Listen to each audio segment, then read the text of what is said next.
In the American Civil War, the ranks can become a little bit confusing. Both Union and Confederate sides will use ranks of similar sorts. The lowest ranking officers would be your privates, your corporals, and your sergeants, your non-commissioned officers. The next step up from there would be your line officers, men who are lieutenants and captains. Then your field grade officers, your majors, your lieutenant colonels, and your colonels. And then finally, you move up into the higher ranks of the generals. Now, each army does have different sets of insignia for their ranks. As we look back to our non-commissioned officers, most of those men would have chevrons on their arms, 2 for corporals, 3 for sergeants. Moving up to your lieutenants is where things start to become a little bit more complicated for the Union and the Confederates. The Union would have shoulder boards normally, with small bars inside of these boards showing if you are a lieutenant or a captain. The Confederates on the other side usually didn't have shoulder boards, though some did. Most of the Confederates, though, would wear their insignia of first lieutenant, second lieutenant, or captain up on their collars. Your field grade officers would be your majors, your lieutenant colonels, and your colonels. The lieutenant colonels and your majors, they would have oak leaves inside of their shoulder boards, and then you would have a full bird as a full bird colonel for the Union. Now the Confederates, they would normally use single stars for majors, 2 stars for lieutenant colonel, and then 3 for colonel.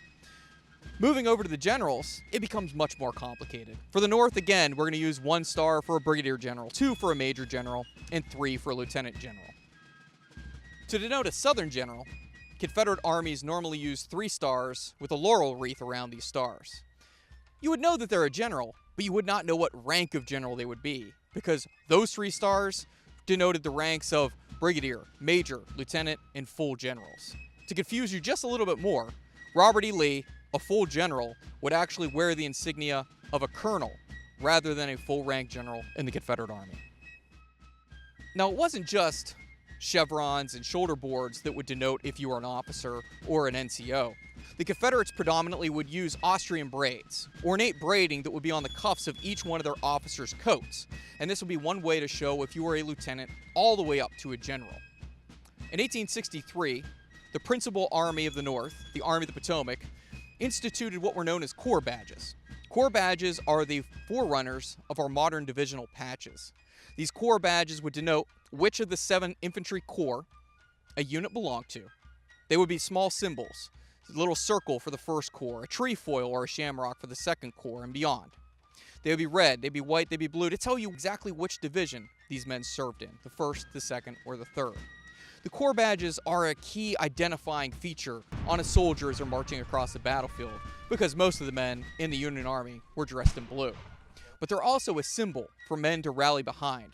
These corps badges were a point of pride with the Union soldiers all the way up through their veteran years until the day they die.